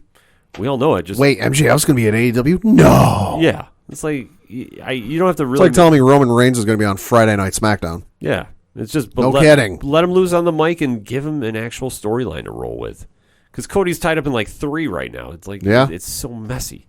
And then to round out the action, you have the Elite, Kenny Omega and the Young Bucks versus Pac and the Lucha Brothers. That'll be good. That'll be a fun match. That'll be a barn burner. This is why you watch, because the in-ring work is amazing. So between these guys, they're going to do something crazy. Maybe a ladder's come out. Who knows? I mean, listen, it's the Lucha Brothers and the Young Bucks. There's no maybe in that statement. Yeah. The ladders are coming out. Yeah, something wild will happen on this. So that being said, Pat, we've talked about the entire card that we know of. Mm-hmm. Do you think this can definitely draw in 1 million? Maybe. It'll be hard to say just because it's New Year's Day. People might be a little hungover, might be having a few extra parties. And I'll be honest, while there are certain things that jump out to me, it doesn't, like, for me, it kind of jumps in like, all right, I'll tune in for the tag match with the Elite and then Pac and Lucha Bros, but the rest of it will just kind of like, all right, what else? Flip over to Netflix or something like that. It's hard to say. Like, I feel like they're not giving you enough star-studded. Like, they're not making it kind of like how the first NXT was on TV, where that was a takeover. Mm-hmm. They need to do that, but for them. I'm not saying make it a takeover because it's a whole different company, but make it like a pay-per-view where they're like, this is a can't-miss event that, hey, we're giving to you for free. Yeah, they definitely got to do something. I mean, that's all there is to it. And for me, I'm going to say they don't hit 1 million. I'll give them the benefit of the doubt. I'm going to say 800,000. I'll give them that they can hit that mark. And I think NXT is going to draw 450,000. So prove me right, AEW. I'm challenging you. Because if not, you're true TV bound, because you're going to be off TNT if you can't draw those ratings. just for argument's sake, this is what else they would be going up against. They would be going up against the tail end of the college bowl game between number 6 Oregon and number 8 Wisconsin. And then you've got the, which I believe that game was the Rose Bowl. And then you've got the All-State Sugar Bowl taking place at 8:45 between number 5 Georgia and number 7 Baylor. Just what they're going up against. Yeah, so obviously they got a little challenge ahead of them. But I mean, that's nothing really super crazy. I don't think they could really sway them on the ratings. But if you're touting yourselves as the number 1 programming that you can watch on Wednesday night, you're facing a taped year-end award show. Yeah. Prove us wrong. Prove that you were the show to watch. The ratings will say it. And then, let's see what social media's got to say after that. So we just broke down what we think of AEW. But, Pat, since I got you on the show, okay, let's talk a little overall wrestling. Sure. Now, we did, Rich and I did a breakdown of certain topics, categories for, I guess, our year-end awards. Sure. So I'm just going to throw you 3 because I definitely want to get your opinion. I want to get Coach Duffy's opinion when he returns. Hopefully he does after his press conference as the New York Giants head coach. So let me ask you this. Favorite match of the year? Probably hands down got to be the 2 out of 3 falls match between Johnny Gargano and Adam Cole at TakeOver New York. Okay. Where Gargano won the title. Just absolutely insane match that you knew how it was going to go in terms of like, all right, we're going to get one fall to one guy, another fall to another guy, and then the third fall is where it's all going to go bonkers, and that was absolutely what it was. All right, fair enough. I actually had the same match too. I know you haven't heard the episode, but I actually said the same thing. So let's throw another topic at you. Sure. Male wrestler of the year. I would have to say probably Adam Cole, just from everything. Like, I knew who he was, and I was a big fan of his, but just the body of work he's put in this year and the title defenses and just kind of the year of gold, if you will. With everything Undisputed's done, and just kind of like building himself really is from everyone's excited for this guy. I mean, go back to looking how he debuted at, TakeOver Chicago last year, I want to say, or whatever year it was, and just, everyone was excited, but just to go in as like, all right, you're the new hot, shiny toy that everyone wants to see and play with, but now he's arguably the guy on that brand. Yeah. And lastly, female wrestler of the year. Might be cliche to say it, but I'm going to say Becky Lynch. I mean, you just look at what she did this year and just went from, everyone's excited to see her at the Survivor Series. I want to say that was, 2 years ago now, or whatever it was, to, she goes from that to just the hottest item on the planet. That you go from, you're putting Roman on the cover of the video game to, we got to put them both on the cover because she's the hottest thing going. Like, she's as hot as any other superstar on that roster. See, I took Shayna Baszler. Okay. We're 2 out of 3 correct on this. For me, though, I don't fault the Becky Lynch thing. I think what killed me for her, though, this summer was the whole Rollins, Lacey Evans, Baron Corbin, weird, like, we're really going to force our personal lives down your throat. I mean, but for me, that was kind of like a dip in the whole thing. But I just think back to that whole build up to Mania and just she could do no wrong. Oh yeah, she could walk into the Garden in Boston and say the Red Sox suck, the Yankees are better, and she'd get cheered by a minority. But yes, no, I think in that build up hype to WrestleMania and how big she was and how over she was, she could have walked into San Francisco and said the Raiders are better. All right, I'll buy that one. I said Boston. I don't know. That it's close though. I mean, she would get some noise. No, I have to agree. I mean, like there was no real like right or wrong answer with that one because like I said, Becky is like my 1B about this one. Sure. I just thought Baszler stood out for what she did in NXT, and plus, I thought Survivor Series week she really cemented herself. Mm-hmm. And now that she's lost the title to Ripley, I think she's on her way up to the Rumble, and I think she's going to win the Women's Rumble, and then she fights Becky at Mania. Probably. Which, take my money now. Yeah. I am all in for. So for more wrestling discussion, though, definitely 8122productions.com. Keep an eye out for 3FNW this week. I'm on it with Rich, and we're just breaking down the year-end. We're talking Wrestle Kingdom. There's a lot going on there, so make sure to subscribe to that so you don't miss an episode. And obviously, hit us up on hashtag ODPH. What was your favorite moments from wrestling this year? And what do you think about AEW going unopposed this week? Can they get over 1 million? Do you think they need to? Why not? Let's have an honest discussion about it. Let's keep it untoxic if we can. Because if it's going to get toxic, I don't want to deal with it. Sorry. I have no time for toxic Twitter. But I have time to definitely have a conversation with the ODPH Society. So let's do it. We're going to take a quick break. We'll be right back. These days, comic book stories are more mainstream than ever.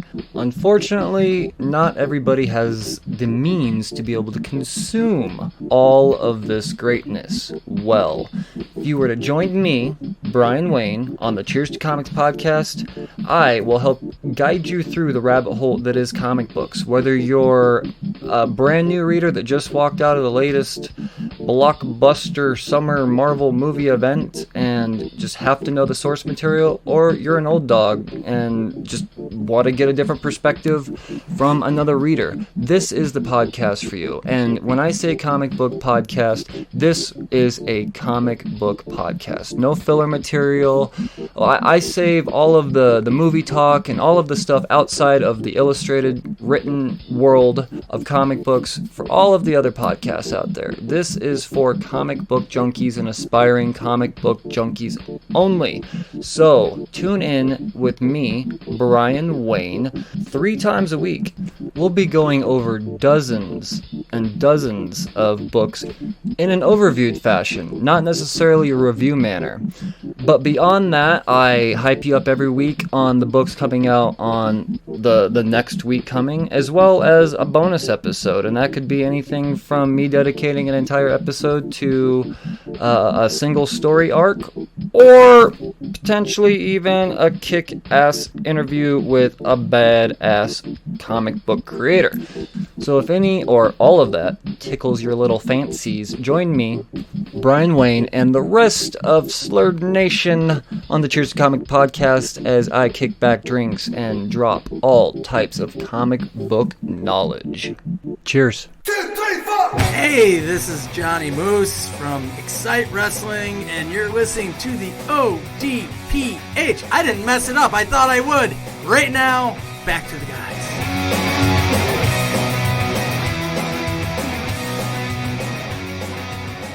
Coming back for the final segment on this year-end edition of the ODPH podcast. Pad, local minute, what you got? Excuse me. Well, local minute, of course, we're talking some Binghamton Devils hockey news. Looking back at their games from this past week, looking at their game that took place on Friday, December 27th. They lost in a heartbreaker in overtime, traveling up to Syracuse and winning, read that backwards, by the final score of 2-1 in overtime. Flipping to their game they had at home on Saturday, they won again by the final score of 2-0, defeating the Rochester Americans. Looking ahead to their games they got this coming week, they've got a New Year's Eve game taking place on Tuesday, December 31st against the Syracuse Crunch. I should note, for those of you in the Binghamton area that are thinking of going to this game, it is a 6:05 game time, not 7:05 as is typical. And then Friday they've got another home game going up against the Bridgeport Sound Tigers. That game is 7:05 p.m. More information, binghamtondevils.com. And we have to say about the Binghamton Bulldogs, lightning unfortunately struck twice. For the second time this season, they have blown a lead in the fourth quarter. And they now have 2 losses on the season, losing a heartbreaker to the Camden Monarchs, 101-98 on Saturday night. Oof. And like I say, they lost a double-digit lead late. Ouch. That is unacceptable. It's not good. That's not good, especially with a very big shadow from upstate lurking over them. January 11th. So obviously the boys got to do some work. Chris Cartwright had a great game though with 26 points, but they got to get it fixed in a hurry. This Saturday, January 4th, they're traveling, actually. They're going to the Spa City Gamblers. Okay. 7 o'clock start time. And then Saturday, January 11th. Coach and I cannot stress this enough. The game that we have had circled on the calendar since it was announced. Binghamton Bulldogs are hosting the Syracuse Stallions.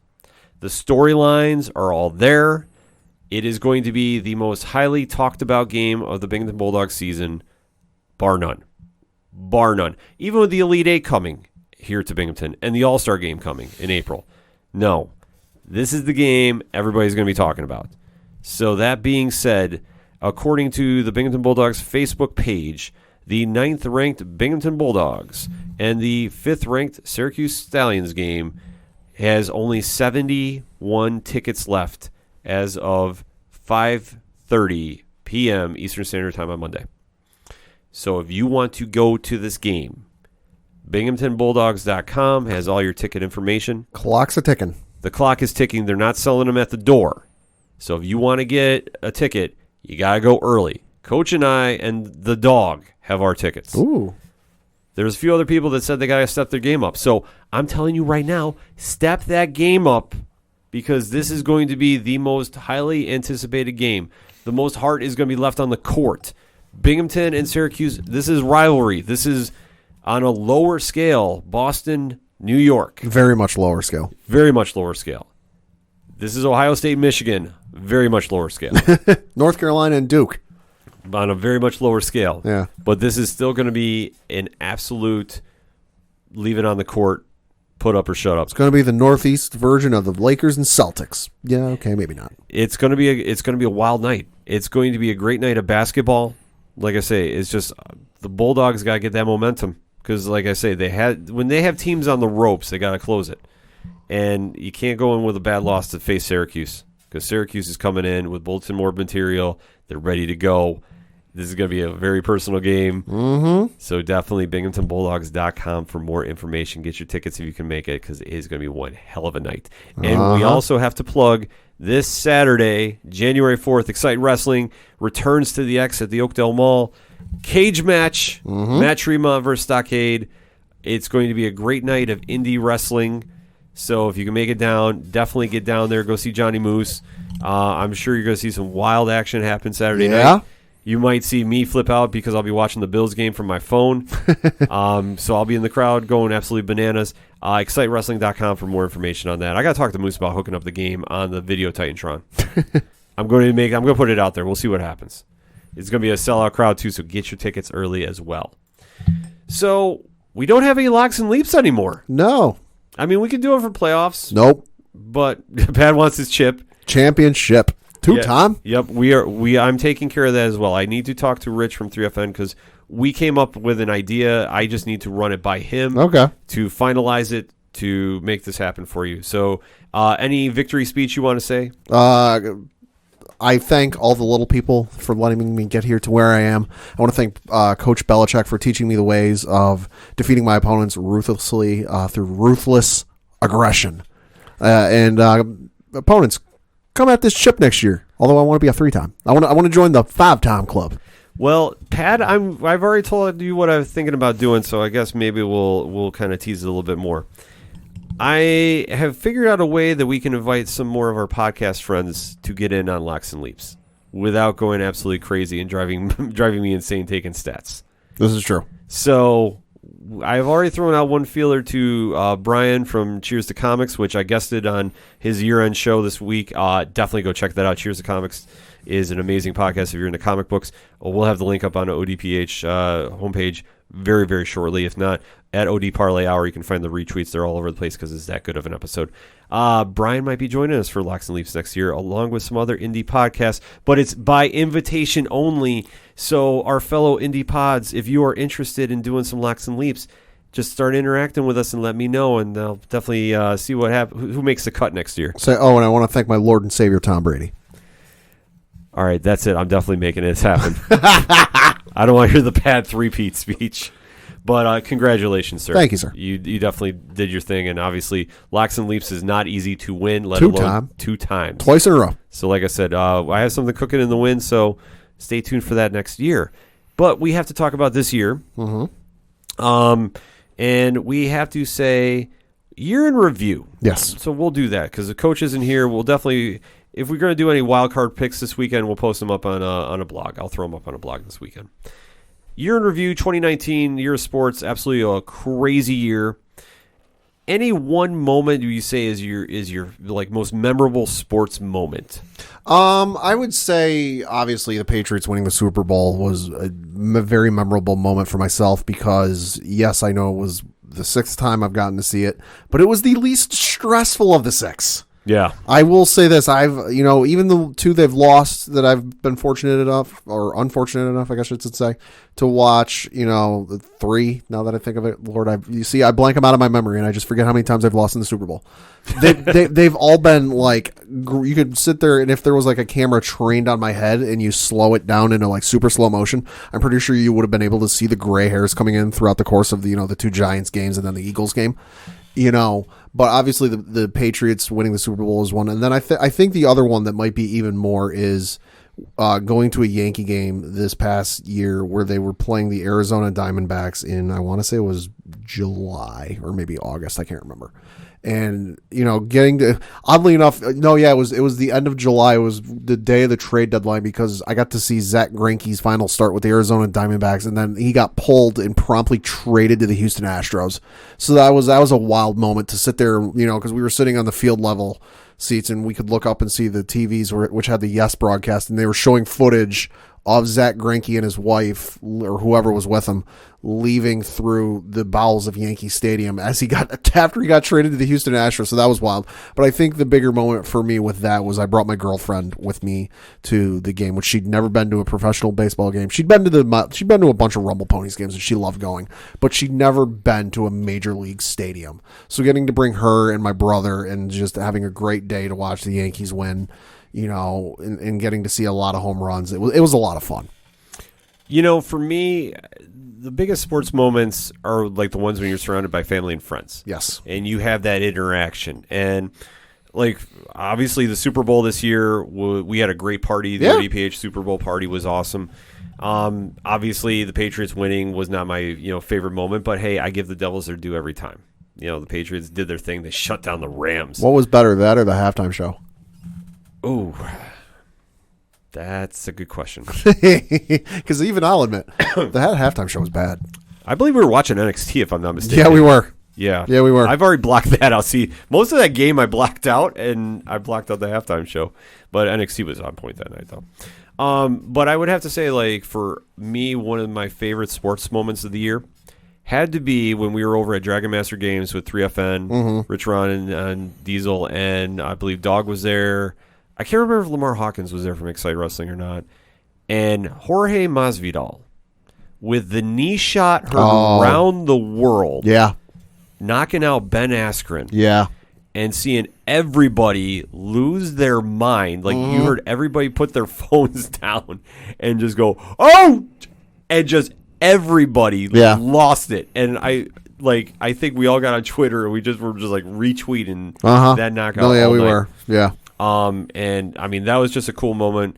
Not if you're a Ben Askren fan, but it's just apologies, but that was just a cool moment, just interacting, and like we all get together to watch the fights. We always say hashtag 607 podcast is not a gimmick. We actually all do hang out. So that was a great moment. And I guess like another great moment was Toronto winning the NBA title. Yeah, because obviously, with Kawhi going to Toronto, there's a lot of speculation. LeBron was no longer with Cleveland or in the East, so what was going to happen there? And just to kind of see how the city of Toronto rallied around the Raptors. Which you've never known the Raptors to be like a basketball powerhouse. Yeah, and not even just the city of Toronto, like all of Canada. Yeah. Yes, obviously Toronto rallied around that team very much so, but even just those in like the other provinces up in Canada, it was just kind of like the entire country was rooting for them. Yeah, absolutely. I mean, it was just something to see. I mean, Drake was doing his thing. I mean, Jurassic Park out there. Oh, God, yeah. And, that Drake was on another level. Yeah, but that's what you want to see, because a lot of times we always see celebrities being cool at games. Yeah. And not getting excited and not being fans. Like, they're all there for photo shots. Mm-hmm. You know, to see, like, Drake go out and go crazy and bring home the chip and just reignite a town that, obviously, it's been a while since the Blue Jays had won the belt. Yeah, Blue Jays, it was the 93-94 season, if I'm not mistaken. Yeah. I mean, to see how that happened and just see how the city and country really rallied around it and just the action, because, I mean, on paper, they shouldn't have done it. Right. But they did. Yeah. And, like, that's the coolest thing about it. And, I mean, even taking a look, too, like, that was a great moment to see. And then even with the St. Louis Blues winning the Stanley Cup. And that run. And what they did for that young fan. Who's been with the illness there. That was just how do you not get choked up and just emotional? Yeah. You understand how sports can really keep somebody motivated and keep somebody, joy, and just see their team and just be so much of a fan with all the stuff that goes on in everyday life. And just to see just like how the team reacted with her and flew her out to the game. Yep. And, just that she got to hold the Stanley Cup. Got to hold the Stanley Cup. Got a ring too, if I'm not mistaken. Yeah. They gave her a championship ring, which was like as big as her fist. Yeah. I mean, it was just so much of a great moment just to see how they react with their fans. And just obviously, it was incredible. And just to see it at home and watch it, like, how do you not get choked up watching? And that to me was just like, this is why I love sports. And this is why you have to get there and you just absolutely, really, just get embraced with it and just see how it's connecting. Because to see that she was 11 years old. Yeah. And, Layla was her name, or is her name rather. And I mean, just fighting the, life-threatening illness. Mm-hmm. And just to see, like, her biggest thing is just supporting her team. Yeah. And it's like, man, just to see that moment where they say, thank you for being such a fan, and they give her own ring, and she gets to hold the Stanley Cup. That is why you are into sports, and that's what really it hits home. And, like, everything about that was just an amazing moment. I got to say the other one that stuck out for me, too, was, it's kind of like a two-part thing. The first part being the night when Roman Reigns announced on Raw that he had cancer and it had come back, and I was doing something else when that was going on, and you texted me that, and I remember like laughing, like, yeah, right, this is a joke.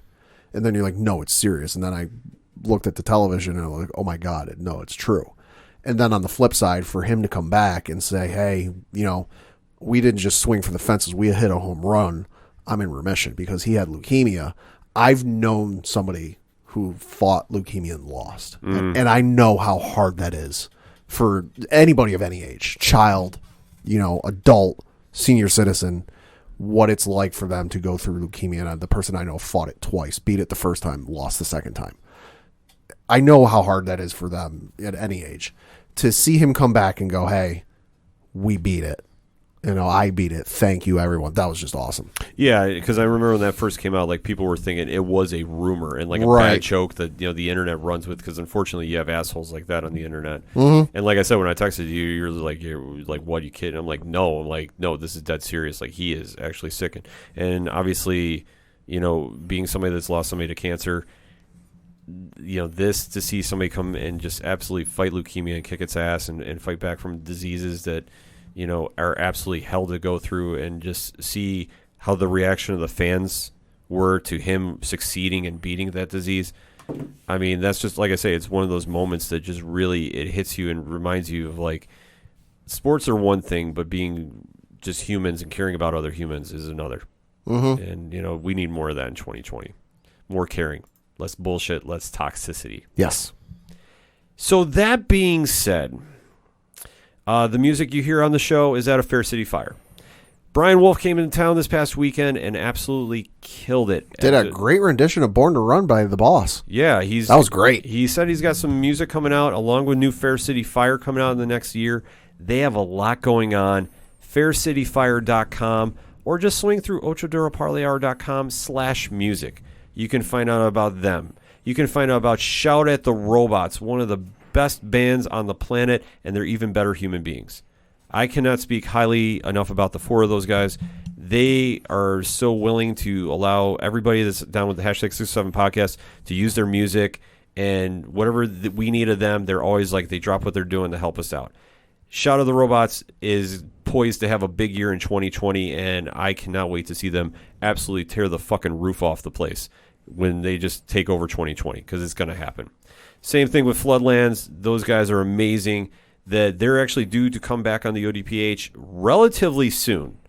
Okay. I can't confirm an official date, but I have talked to Jimmy, and Jimmy I know wants to come back. It's just a matter of getting everybody's schedule aligned, because right now is very crazy for us here at the ODPH. A little bit. And crazy for Floodlands because they are booking a lot of shows in the upcoming year. But those guys are always welcome to come through. In fact, I want Tom to come in and actually talk some hockey. He is a big Rangers fan along my levels. So if you're not a Rangers fan, you might want to tune out that episode. I will give fair warning about that, because we will just go into it, and let alone if they ever get to the playoffs, it's going to get very ignorant on the show. But you can also find out about Honker, Walking Distance, all the great bands that have allowed us to use the music over the year. We can't thank them enough. You can also check out the ODPH directory, all the great friends of the ODPH that we try promoting, like Excite Wrestling. Shout out to Johnny Moose. Tom from Off the Cuff Gaming, who is going to be back on the ODPH in January when we decide to start talking Crisis on Infinite Earths recap and a couple other ideas we have coming down the pike. So Tom's going to be swinging through here a little bit more often next year. And obviously, if you haven't checked out his YouTube channel, you need to check it out. Shout out to Mike Blakesley, our ODPH photographer extraordinaire. And he also does his cosplay photography business. His links are up there on the social media, so you definitely want to go check that out. And obviously, our hashtag 607 podcast brethren, Rich, Ron, and Diesel, who had a fantastic 2020. And Mike's 2019, you mean? Or 2019, but it's going to be 2020. It's just going to carry over. I'm blending years because it's all one continuous blend for me. But 2019 was their year, and to see the success those guys did, they absolutely killed it this year. Scaricon, Sci-Fi and Horror Fest, RoberCon, which we shut that place down. Shout out to Nat from Artifacts Podcast. I know she listens to the show. That was an absolute blast. And, of course, New York Comic Con as well. But see what 3FN has done and Horizon 607 with Mike C. I mean, they've had a great year. So you can find their social media links and everything that is 8122 Productions on the ODPH directory, especially their Patreon, which, Pad, if I say Love is Scary, got even more crazy this week. I wish I had a picture right now. Jesus Christ. I can't even advertise what Derek was saying. 2 providers have said that I might not be able to have the ODPH on if I do talk about them. So I can't. What I'm going to recommend to you is go on Patreon, $1 entry level. It's just $1. And you can hear the absolute masterpiece that is Love is Scary with Dr. Derek and Spooky Mike from Horizon 607. I can't even go into it. I want to. I really do. And maybe if I'm behind a paywall, I can discuss it. But I'm not. Will that change next year? I might have to, because I want to talk about this show. Until then, 8122productions.com on Patreon. Go find it. Go sign up. Go join it. It is well worth the time. You can also find it on ODPH or OchoDuroParlayHour.com. Parlay Points, our blog section, where we have everybody dropping lines. Dog did not. I'm still waiting on his blog. So Tales from the Dog is on there. I mean, obviously, comic reviews by Brian Rose is on there. We have our occasional blogs. Next year, I think we're getting something from Mike C. from Horizon 607. Ooh, okay. Mike has been promising to do it, and I know Mike listens to the show. So, Mike, I'm putting you on the spot. 2019, I gave you a pass. 2020, not so much, my friend. Brian Cashman doesn't think you'll do it, Mike. Yeah, we'll give you a little extra motivation. So definitely check that out. We're going to be throwing some stuff on there, and who knows, maybe we'll be adding another blog writer to the mix this year. Stay tuned. And obviously on OchoDuroParlayHour.com, you can find links to all of our great podcast groups that we are in. So shout out to everybody in NXTWAVE that has supported us. Wonder Soul, Book of Lies, Cheers to Comics, 30 and Nerdy, Josh and Tyler, which, by the way, we have to book when they're coming back on because they have to come on our show. We have to return that favor. They absolutely did a kick-ass episode with us on it this year, which was one of my favorite episodes we've done. And I know Rich actually threw them the challenge to come on the wrestling show. So that is going to happen. Obviously, we just did the show with Brian from Cheers to Comics. We got to have him on the ODPH as well. I mean, everybody that is in that group is just amazing, and I know I'm going to be forgetting people, so if I do, I sincerely don't mean to leave anybody out. So that's why I say if you just go to NXTWAVE, you can find all the links to all the amazing podcasts that are in that group that help support the ODPH. And you should also check out Podnation. Shout out to 3 Hours Later for all the work they do for indie pods. It goes without saying that they are one of the hardest working group or podcasts out there, helping getting everybody promoted, everybody getting shout outs, everybody getting followers on Twitter. They did amazing work for us this past week. I can't thank them enough, and everybody that is in that group. Shout out to Legion of Indie Pods as well too. Pint of Comics, obviously Lou and John, amazing people. Definitely you gotta check their shows out too. And it goes to the Stratosphere. Shout out to So Wizard. Shout out to Colby Mac. Shout out to One Movie Punch. Shout out to Bill and Frankie Pop Culture. Shout out to Killer Rabbit. I might just have to do a whole shout out episode, but we'll save that for another time. But basically, for every indie pod that has shown us some love on Twitter, on Facebook, on Instagram, thank you, Geek Freaks. I'm going to keep thinking more, so I'm just going to stop it. And if I missed anybody, I sincerely apologize. But if you want to find out about who I missed, go to the links on ochodoropolihour.com. Check it out on Podchaser. Support those pods because they are amazing, amazing podcasters that are doing great content each episode out.